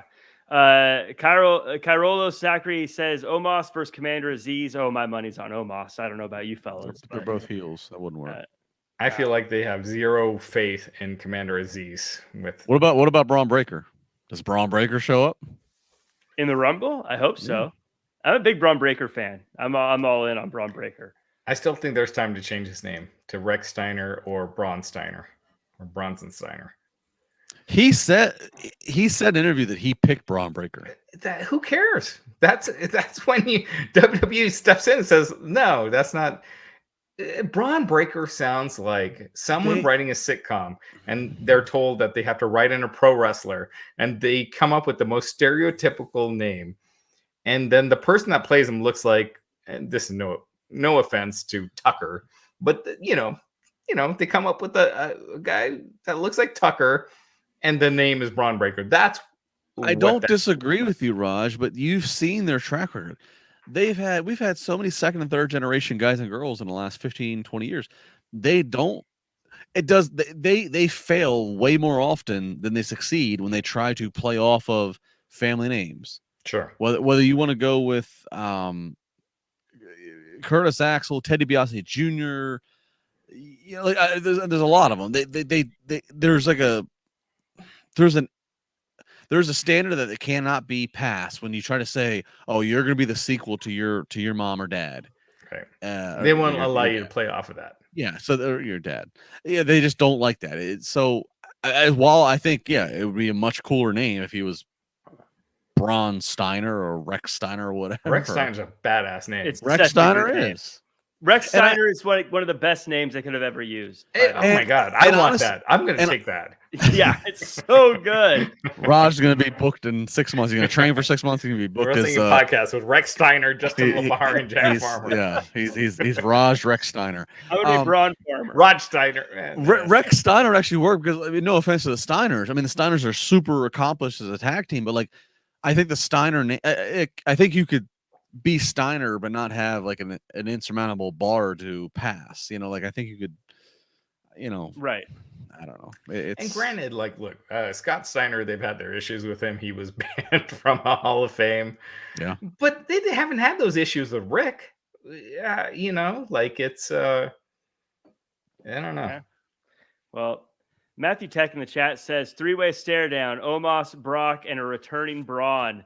My money's on Brock every time. I always go with Brock on that one. Yeah. Brock's the man. Wait a minute. Canadian 2? How little are we getting now? Hang on. Now it's like 14 cents. I believe it's a toonie in Canada. Come on, Matthew. What? Hang on. Let's see. To the $1.60? Oh, that's not bad. Yeah. Hey. So Raj gets $1 and Jack and I are splitting 30 cents. What the 3 cents. 3 cents. Oh my God. 3 cents each. I don't like the way this breaks down anymore. I thought as this show goes on, the viewers supposed to be more enticed or more intoxicated or something. I thought the money would be increasing. Why is it going down? We're also every good on the chat. Look, every strip club I've ever been to, the longer the performance goes, the more money it's supposed to be doled out here. What is happening here? We're hurting. That's it. Jack, take something off. Speaking of, don't mess up your hair. If you want to make some real money, Maurice comes out. Jack, you were a male stripper once upon a time. I know it. How do you think I afford this beautiful? I do feel like every time I get off the plane in Vegas, there's that Chippendales thing, and Jack's face is in the middle. But I would not take my shirt off around the Chippendales guys. Cairolo Zachary says, reminds me of Solo. He's the Usos' brother. Yeah. Who's this? Solo Sikoa. Solo Sikoa. In NXT 2.0. Oh, I stopped watching NXT. I don't. You just talked about all this wrestling you watch. I don't want. Look, I think I will say this real quick. NXT is very important for WWE because you're getting your Braun Breakers, you're getting your Tony D'Angelo's, you're getting people. You need these stars, but the show sucks. But I don't think that's their focus. I don't think their focus is ratings. It's not. Look, yeah. No, I agree. It's totally internal. It's internal. Let's just get these guys and girls ready because look, that's why they're at the performance center. It costs them nothing to do this. This is all just we have to give USA content. We'll give USA content, and we're gonna get these guys and girls internally ready for what it's like to do Monday and Friday TV. Yeah, and if USA cancels it, they lose nothing. I mean, it's a drop in the bucket. You know, if they're making $30 million a year on NXT, that's from $1 billion that they're doing. That's nothing.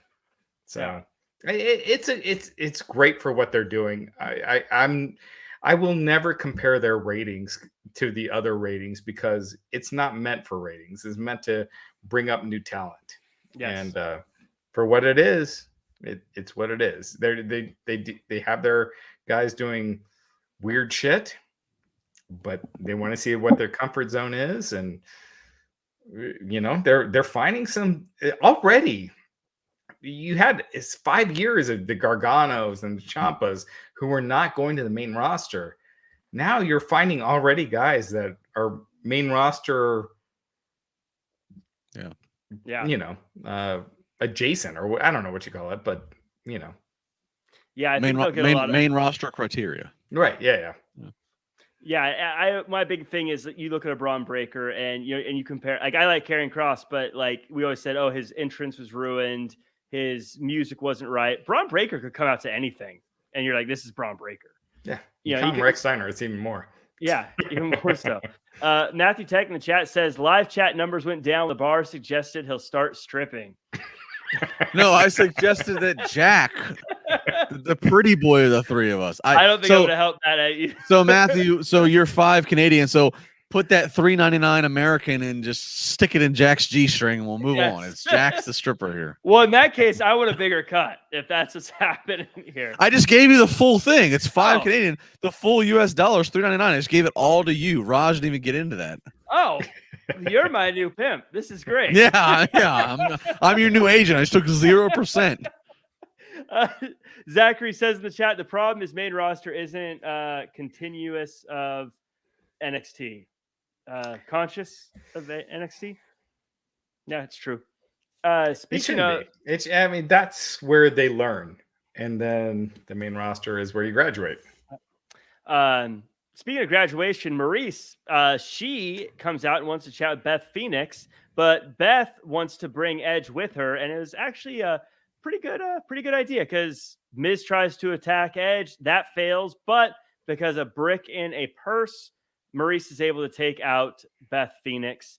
Raj, this story feels like it's basically the same thing every week. Does this feel like it moved forward to you at all? This story? No, you know what? I think Maurice is fantastic at what she does. Beth Phoenix, I'm not feeling it. I just feel like there's something missing with the spark of her being back. Whether it's, and we're gonna get to it. They did that video of Bobby Lashley and Brock Lesnar later in the show, which was freaking fantastic. It was one of the best video packages they've done. I just feel like they should do that for Beth Phoenix, other than this crap. It just makes this seem like a comedy sidekick angle as opposed to a big match. I don't care about this match. Do you?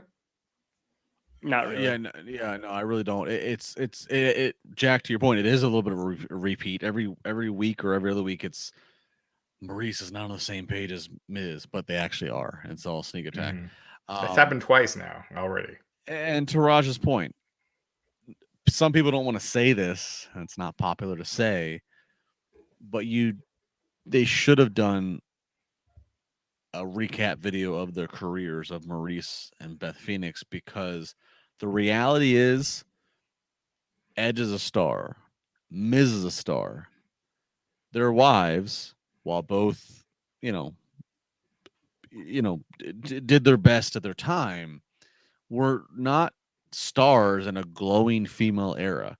Beth Phoenix did stand out in her time when she was in her prime, and as a regular, she was not the bikini lingerie pillow fight type. She was the glamazon. But again, it was still a time where women's matches were 5 minutes or less. Maurice was the more model type pillow fight. So like there's not, to the general audience, there's not a lot of credibility there. There's more of, that's Beth Phoenix, that's Edge's wife, and that's terrible to say. So there should be more emphasis on giving the audience a reason to understand that these two women are credible, and here's what they've done, here's the titles they've won, here's the victories they've had. Because right now it doesn't feel like that.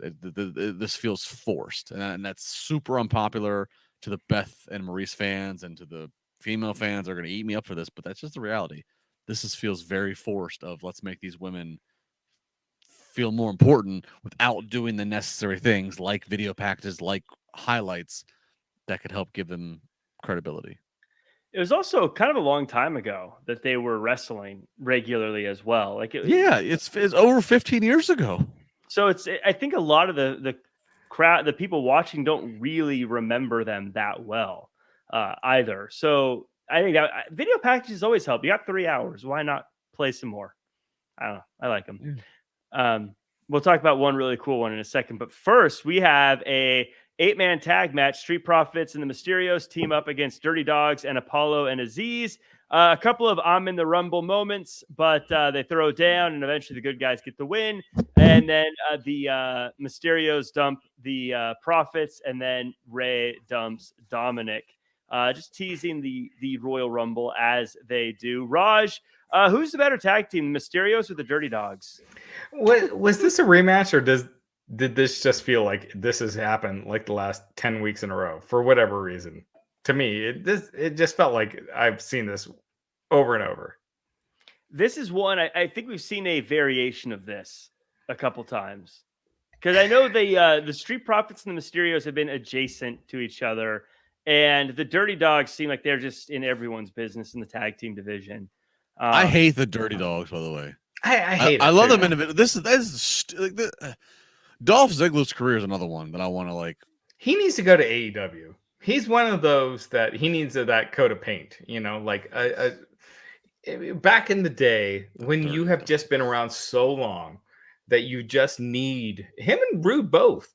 And you look, there are people in AEW that could use a WWE a reboot. It's just, this just felt like a retread. It just felt like filler. Rey Mysterio is a video game character. Apparently, he's the cover wrestler of WWE 2K22. It's long overdue, in my opinion. He's just a freaking video game character in general. But God, I could care less about this match. This was like when I'm just watching football. I have my iPad. I got the football on.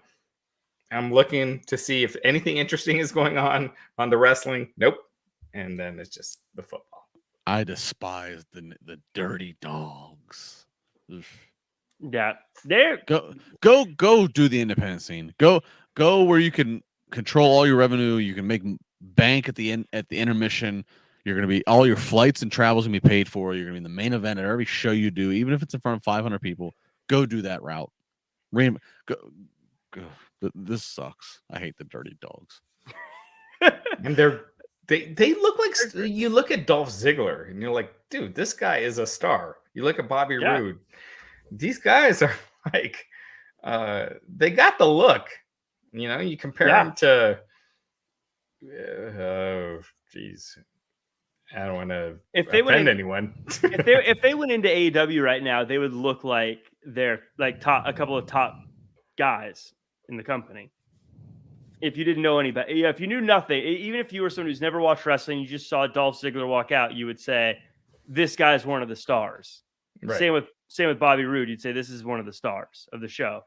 But Zachary in the chat says, I've been waiting for Dominic to turn on Ray. I feel like at this point they've diminished both of them so much. Ray is a legend, but with Dominic, he's lost so often that, does that feel like a big match anymore? Ray versus Dominic. But you know, Ray versus Dominic Mania is going to happen because Ray has like locked that in with Vince of like, this is the whole reason they're doing all this, is that like Dominic's going to eliminate Ray, and like, you know, like that. Do you think they say prefer that, or they do it on Raw one night? Because all of a sudden, all these tag teams that have been together for months, they split up and their match is on Raw. Like it should be on Raw, ASH. But I guarantee Ray has a stroke to where he's got it penciled in. There's no cutting time. There's 2 nights. It's going to be me versus my son. I hope so. I've had knee surgery on my left knee 6 times, and I'm going to have a match against my son. It's going to happen. Ray's going to have a match with his son, and Ray's going to win. He didn't get this far letting people beat him. No. Matthew Tech in the chat says, Labar, the stripping deal you got, Jack, you could give Nick Khan run for his money as an agent. Well, show me the money. We're all winners then. So we get the highlight of the night for me, Brock versus Bobby, hype match. And at first it started with Forged in Fire. I was like, uh-oh, this is going to be corny. But man, they sold me. I'm all on board. Take my money. Raj, you seem you're ready to go. Tell me about how they could do nothing else until Royal Rumble. This could have been it. And they just stopped. It's one of the best things I've seen. I mean, you know, when I look back at you know what? WWE so many times when they treat wrestling as a sport as opposed to campy wrestling, they kill it. With Rock and Brock Lesnar way back in the day. What was that? Like 2003, whatever it was. They did these kind of videos. And this, man, I just thought it was just fantastic. And by the time it was done, I was just pumped for this match. They did an amazing job. And then Rollins, and Lashley, it kind of took away from it when Lashley is going for 30 minutes or 15 minutes with Rollins. I think this episode, after that video, they should have had Lashley just kill somebody. Whether it's Reggie would have been perfect. Poor Reggie, just fucking Reggie, thrown to the wolves Reggie. every time. Gulak is always the guy. T-Bar. Drew Gulak. T-Bar would be a good one because he's a big guy too. Big guy just destroys Mace? T-Bar. Oh, Someone. Handicap match. Lashley destroys T-Bar and Mace. Veer should have killed somebody because destroys T-Bar, Mace, and Ali. Ali's bad mouth and Vince. You're getting shit canned by Lashley. Dude, that video gave you the Batman versus Superman vibe. Yes. And after you see that, I don't want to see that guy selling for anyone. Yeah.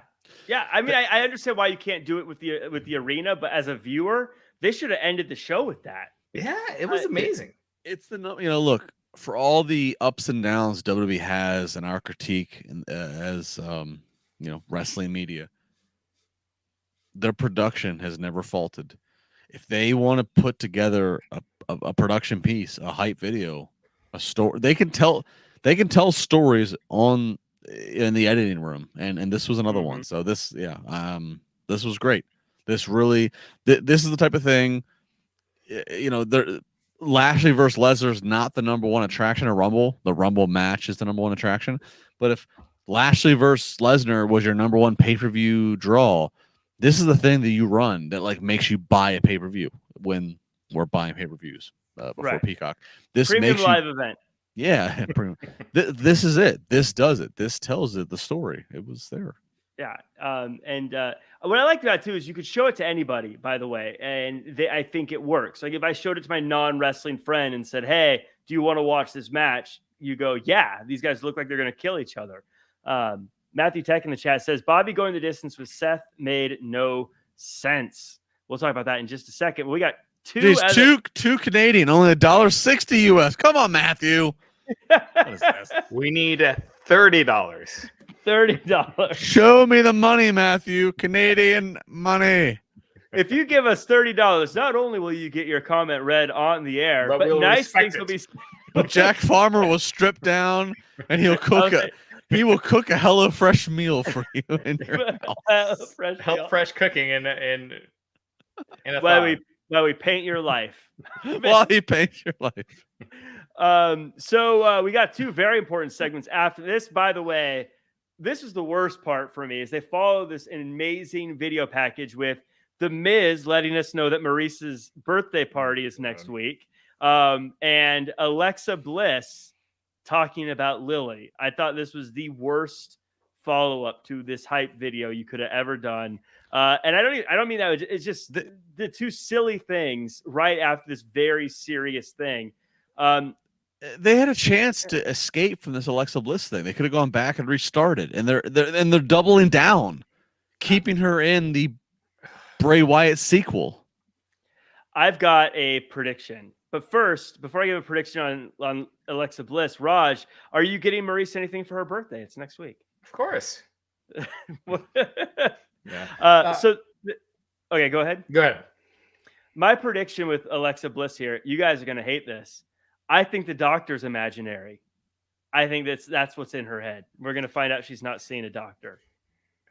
I hate everything about this. And then that, I hate that much more. Right. So it's happening. Look, I miss the old Alexa Bliss. But I hate magic. I hate when AEW does it with Malachi Black, when he disappears and runs up the ramp and he's up the ramp. I'm just not it's just corny.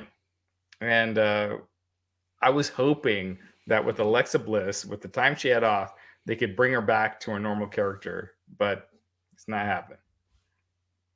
Yeah, Justin, you alluded to them moving on from this, but there are certain times in wrestling I feel like you don't need continuity. I feel like there are certain times in wrestling it's okay to just go, my bad, moving on. And this was one of those times. Hit the reset button. Why are we doing this? Well, Jack likes it. I love it more and more. No, I Do don't you like it? I don't really like it. No, I was not a fan. I was one of the many people who was on board with the Fiend when it started. I was like, this is fun, this is interesting, and then very quickly my interest in the Fiend plummeted, and I was like, okay, this is all right. All right. Zachary says, I can't stand this gimmick on her. She's not Bray. That's true. Or is she? Maybe that's what we're gonna reveal. Is she is Bray? But I think I'd stop watching Raw completely if that's what it turned out to be. Of all the things you've sat through, that would be the straw that breaks Cameron's back. Like, he's had 40 years, and that's the line. A line is drawn. I don't like I said, how does it get back to wrestling? That's my thing. I'm okay with anything as long as it gets back to wrestling, but this doesn't have anything to do with wrestling. You can see even going back to the Fiend, even Randy Orton was like, you could almost tell he was like, I don't get why a wrestler would be fighting a demon. This doesn't make sense to me. What in wrestling feels like a big match right now? Like, to me, it's MJF and CM Punk. It's Roman Reigns and Brock Lesnar. Or MJF and Wardlow. MJF and Wardlow. I also think the Rumble matches, I think Rollins and Reigns is big, and I think that Bobby and Brock is big. I think Bobby and Brock, I'd agree. Rollins, there's just something missing with that character. It's so fake. It's so fake. Yeah, you can't get into it. It's fake. He's trying to be. I said it. He's the Joker.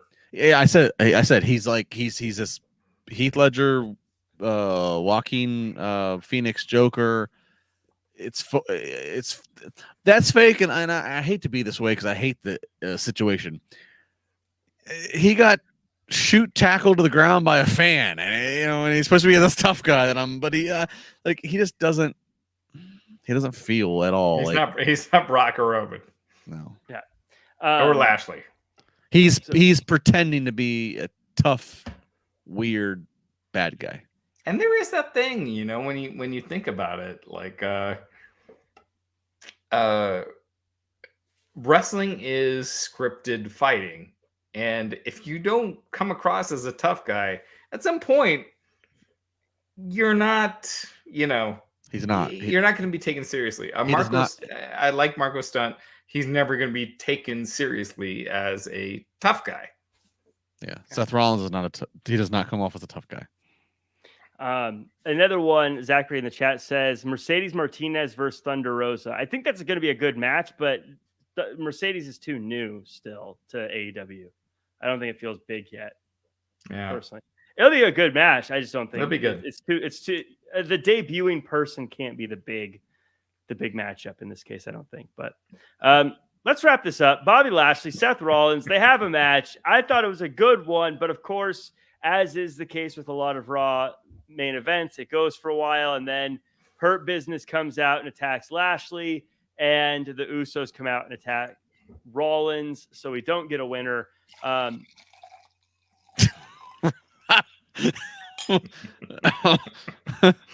Another round, please. There we go. So this is after we find out that Bobby Lashley's incredible in this hype video, he doesn't get the win tonight. Justin, take it away. No, it's weird. So it's like both the challengers here are down and out. Raj and I would agree this formula means that both of them are going to win the titles at Rumble. I don't know what happens there. I don't know. I feel like either Brock interfering in Roman's match has to happen, or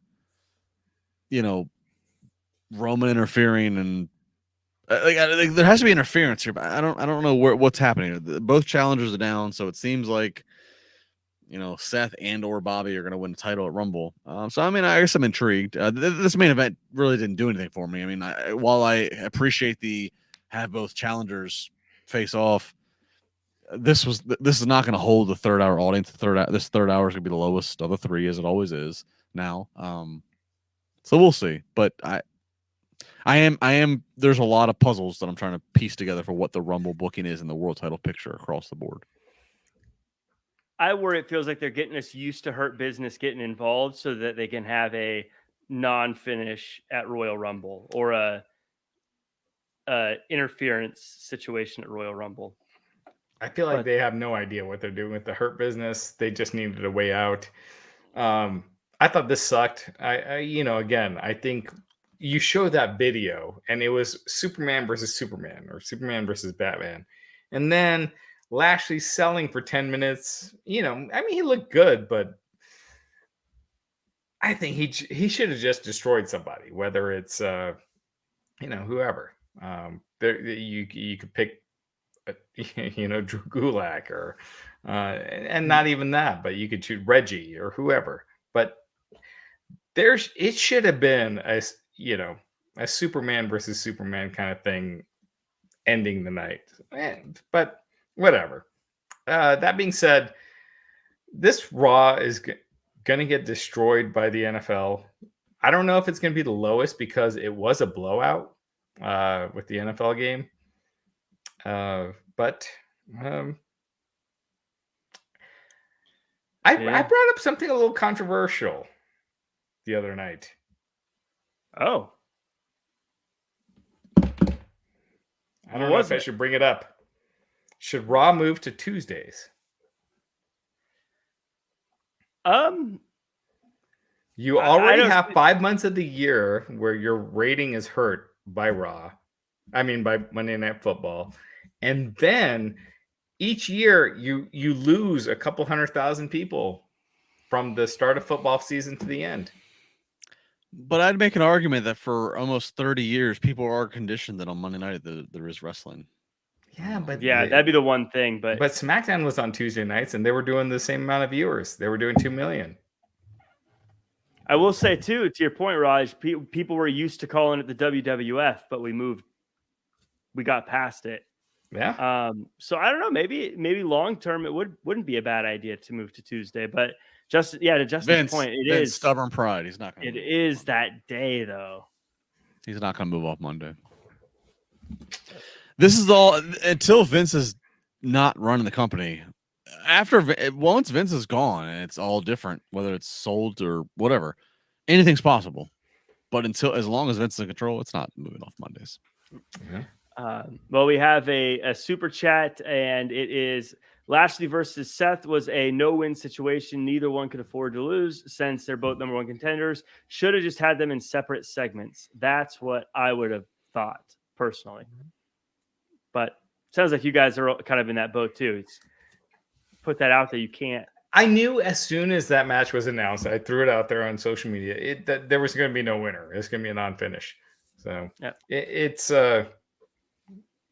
whatever. Yeah. We also got a super chat real quick before we get to Matthew Tex. It's Z says, what's the most realistic surprises for both Rumbles? If we're talking about realistic, then I would say it's Booker T. Yeah. But do you guys have any spicy? I'm still going to go with a release star like a Zack Ryder, Bray Wyatt, Braun Strowman, even if it's just a one-off. Yeah, there are actually a number of Ring of Honor guys that could probably come in there for a one-off as well. Yeah, but realistically, who would? Sorry, I guess I mean like EC3 or like I think what's Braun Strowman's new name was there for the Titan. Okay. Like one of those guys, I should say, not like Jonathan Gresham. Yeah, no offense to them, but you'd be like a former WWE guy that was with Ring of Honor that could now go in, is what I meant. Yeah. And Raj, what are you drinking? Some rosé and some rose B.